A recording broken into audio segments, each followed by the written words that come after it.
Good day, global citizens. Welcome to another episode of Dr. Fajembola'S opinion and the first episode on publications. I'm so elated to bring you learned colleagues who have published across different fields in health. Our first guest researcher is a good colleague of mine.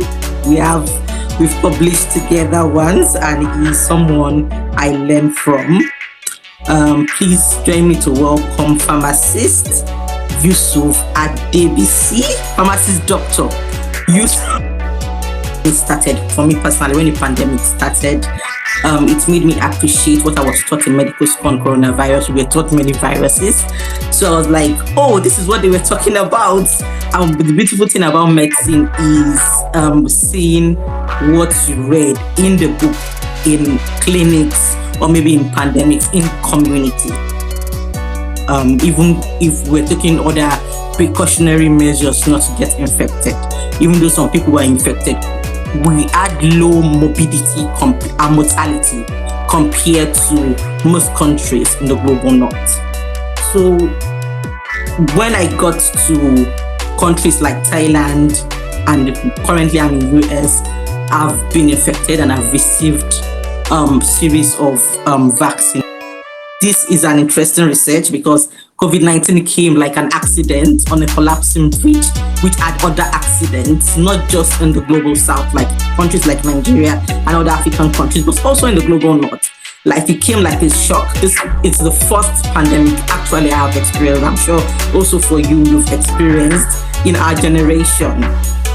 Treatment options and what we can actually use.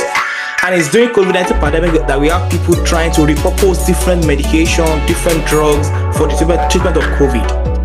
So, but fundamentally, we all know that it is not effective.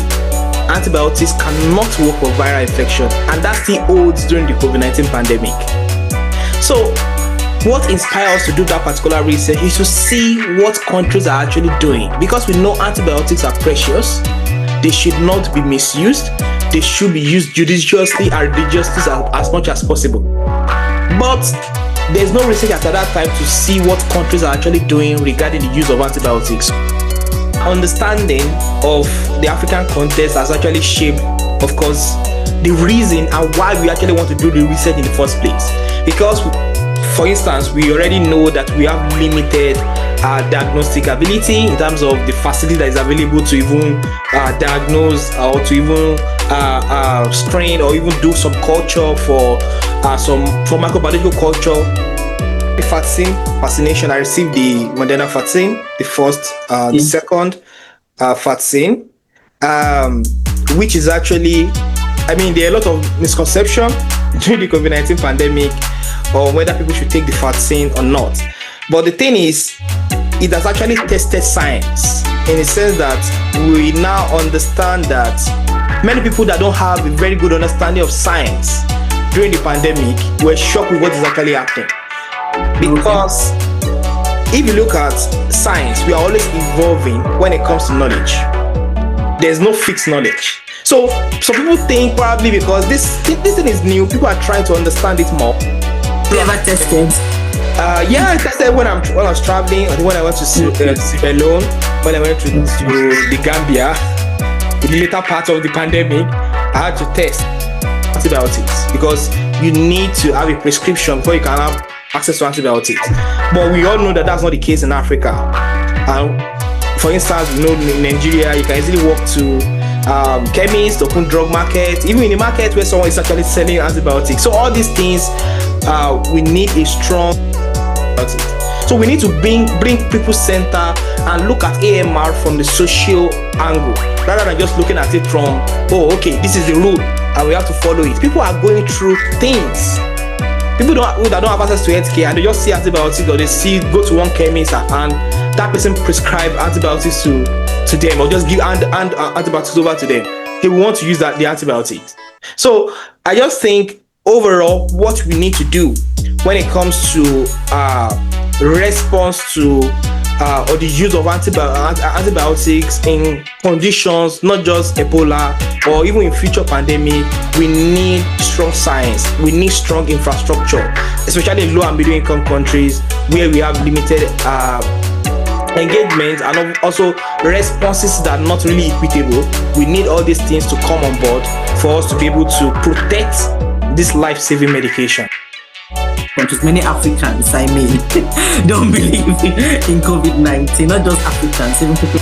There is already misuse and abuse of these antibiotics before the pandemic, and there is already lots of research on antimicrobial resistance. Do you believe the pandemic increased the resistance to these drugs, especially in Africa? I would say during the pandemic, there's a lot of pressure bottom up. Not just that someone from the top is making policy without understanding why people are actually misusing antibiotics. People are sharing or misusing antibiotics because of their circumstances most of the time. And we all know that some people community lack access to water. Some people, they have a lot of misinformation regarding vaccination. Some communities lack access to clean water. Wash is a major problem. There's nothing that is ongoing regarding that. That means that they are prone to more infection, right? So I don't know, they are prone to more infection. So, but if you are just doing the awareness, so don't misuse antibiotics, that is not going to work. That's not going to be effective. We need to do a bottom-up approach, talk with people on the ground, what is the challenges, do more research to uncover all these things, and do proper implementation. And regarding the reason why people don't trust co-advocacy and education on antimicrobial resistance, in 2019, the WHO also identified AMR as one of the major threats facing healthcare systems. Why do you and other authors on this publication feel that AMR as a pandemic is hidden? Resistance, in that only 7 African countries have developed the National Action Plan on Antimicrobial Resistance.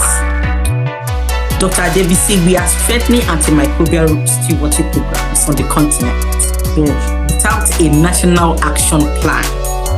But we have national